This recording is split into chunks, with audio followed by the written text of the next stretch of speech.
Welcome to the deep dive. Our mission today, well, it takes us a bit off the usual track. We're heading into the surprisingly complex world of community project management, specifically Willowbrook. Yeah, we're looking at this really successful week-long project they ran. And the focus wasn't, some major breakthrough. It was just about delivering fun. Pure joy, really. Exactly. We're analyzing the source material called the Pumpkin Pie Parade Delight. And it's fascinating because, well, it kind of throws traditional success metrics right out the window. It really does. The Yeah. core idea. Some children decided they wanted to build a massive parade float shaped like a giant pumpkin pie for the town's fall festival. And this wasn't just, slapping some paint on cardboard. The source mentions serious logistics and surprising partnerships, which we'll definitely get into. Right. So our goal here is to really unpack the framework, look at the collaboration, how they actually did it, and ultimately how Willowbrook ended up defining success for this huge pie float. It feels like a case study, almost, in decentralized leadership and maybe cross-functional teamwork, if you think about it. The kids were project managers, but they had to bring in skills from, well, unexpected places. That's a good way to put it. Integrating skills way outside their own experience. Okay, so let's dig into that collaboration first, because this is where I think the analysis gets really interesting. The source calls it a cross-species effort. It actually involved animals from the forest. Now, we could look at that literally or maybe as a metaphor for organizing a team based purely on, specialized skills, innate talents. Well, what's really striking isn't just that they involve animals, but the precision and how they divided the labor. Yeah. It shows incredible efficiency, matching very specific skills to specific needs of the project. So the kids, acting as the project leads, they understood strategic outsourcing, even without calling it that. Pretty much, yeah. They knew who could do what best. It's quite impressive.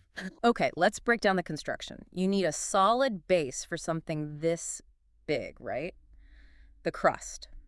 Who tackled that foundational piece? Right, the load-bearing part. That job went to the beavers. They built the crust using wooden planks. Okay, beavers and wood. Makes sense. And if you think about it in project terms, it's not just, they used wood. It was strategic. They needed durability. That wooden crust minimizes the risk of, the whole thing falling apart during the parade. Good point. Risk management built right in. So the beavers provided the high-quality infrastructure. Exactly. High-risk tolerance infrastructure, you could say. Right, structure's solid. Now the look of it, the filling, making it actually look like a pumpkin pie. Who covered that wooden skeleton? That task fell to the rabbits. They were the ones who applied these large pieces of orange fabric, Okay. covering up the rough wood, getting that authentic pumpkin color and texture, visually speaking. Their agility, their dexterity made them perfect for getting that aesthetic layer on quickly. So they transformed the rough structure into something recognizable, fast. Yeah, focused on rapid visual completion. You can almost think of it as like getting the visual MVP, the minimum viable product, sorted. I like that, the MVP filling. Okay, so structure, visual base, now the details, the finishing touches. The source mentions cinnamon, but it was actually sparkly glitter applied from above. That needs precision, height. Precisely. And that specialized job, that went to the birds. Of course. They handled those final delicate touches, sprinkling the glitter down onto the pie. Yeah. They were the high-angle specialists, the detail crew. Their part wasn't about structure or big surfaces, but adding that little bit of magic, that sparkle that made it stand out. Right. And then finally, the most iconic part, maybe, the whipped cream. Who took that on? That was the kids themselves. The project leads. They added this huge swirl of fluffy cotton right on top. A big dollop. Exactly. Yeah. That's the part that screams pie. Yeah. Instant recognition. So the kids own that final user interface, the bit that gets the immediate emotional reaction. So this whole setup, simple materials, right? Wood, fabric, cotton. But the coordination, the vision behind it, was complex. It really makes you think, doesn't it? When you're defining success, especially when lots of different skills are involved. Is the creativity of how you put it together more important than, say, using high-tech materials? That's the core question here, I think. Willowbrook definitely seemed to bet on the creative execution. And just managing that transition, coordinating specialists who, communicate in squeaks and chirps with human kids, that alone is a huge achievement in project management. Absolutely. Just getting everyone on the same page. Okay, let's shift from the planning to the payoff. Parade day. The source says the reaction was immediate, jaws dropped. How did all that careful planning actually feel or look during the parade. Well, it translated into incredible realism. Yeah. And the best proof of that realism is probably the most memorable story from the day. The incident with Mr. Raccoon. Yes, the incident. The ultimate taste test, you could say. Or attempted taste test. Exactly. Mr. Raccoon was apparently completely convinced this giant pie was real. He went up and tried to take a bite. Chomp. Oh, dear. And the source mentions the sound, this distinct clink of his teeth, against the wooden planks of the beaver-built crust. Proof of concept right there. Right. And then he apparently tumbled into a nearby pile of hay. The crowd didn't just clap, they giggled. It was this shared moment of spontaneous fun. It proved the float wasn't just pretty, it was, well, convincingly deceptive. It blurred the lines. And it wasn't just sitting there either, was it? There was movement. That's key. It wasn't static. They'd built in some mechanism, it seems, that didn't just roll it forward. It also spun the whole float slowly in a circle. So the giant pie looked like it was dancing. Yeah, like a slow, delicious dance. That dynamic element really took it from just being a display to being an engaging performance piece. It showed they didn't just play it safe. They prioritized the audience experience, made it playful. And they went even further with engaging the crowd, right? The kids on the float weren't just waving. No, they were tossing mini pumpkin pies into the crowd. And the source is very clear. These were the edible kind. Okay, that's important. Real pies. Definitely. That interactive, but it's basically brilliant community marketing, isn't it? It moved people from just watching to actually participating, tasting the theme, literally. Total sensory immersion then. You see the pie, it's dancing, you hear the raccoon clink, you taste the mini pies. Exactly. Visuals, movement, sound, taste, interaction. And the result, the crowd's reaction. Well, the source sums it up perfectly. People were munching pies, laughing about the raccoon, and the overall cheer just kind of boiled down to this one sentiment. Best parade, float, ever. Wow. Yeah. You really can't manufacture that kind of reaction. That's pure impact. Absolutely. Which brings us neatly to the judging.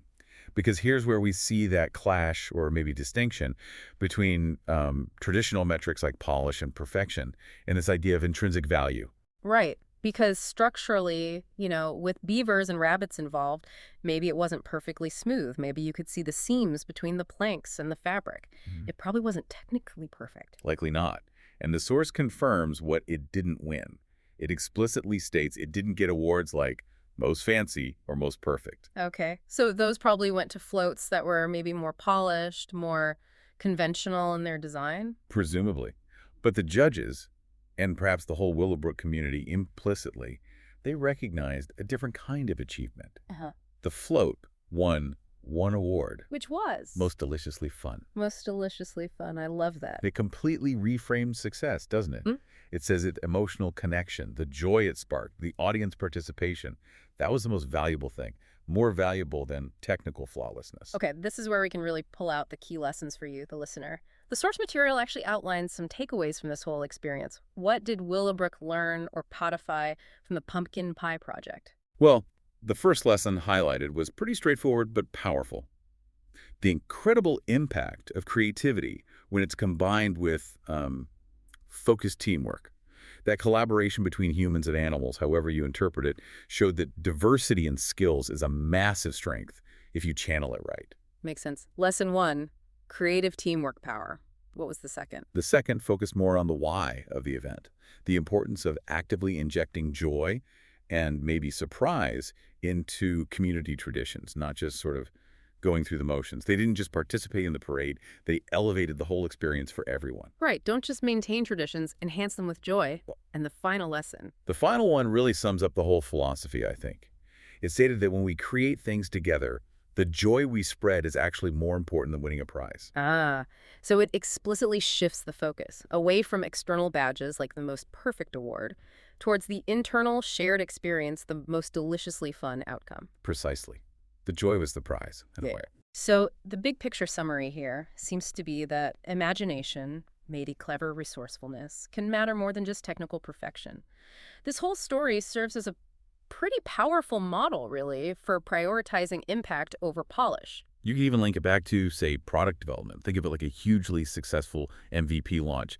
Maybe it had some rough edges, the visible wood planks, but it nailed its core value proposition: fun, visual appeal, and the user engagement was off the charts. The cheers, the raccoon, the mini pies. Yeah. That's your positive feedback loop right there. That's a great analogy. So to quickly recap for you listening, you had this really specific, detailed collaboration, the animals and kids working together demonstrating smart resource management. This led to a dynamic, unforgettable event. Remember Mr. Raccoon and the dancing pie. And ultimately, the project succeeded by redefining success itself, choosing intrinsic joy over conventional ideas of perfection. Right. And that brings us to our final thought, something for you to chew on. The Willowbrook judges, and maybe the community, they voted for fun over fancy. So think about a project in your own life. Could be work, could be something creative, could be personal. If you had to choose right now, which one could genuinely benefit if you decided to actively aim for most deliciously fun instead of just most perfect? That's a really interesting question. What flaws might you accept if the trade-off was a genuinely more joyful or engaging experience for everyone involved? Something to think about. Definitely. Okay, lots to consider there. We'll wrap it up for this edition of The Deep Dive. Thanks for joining us.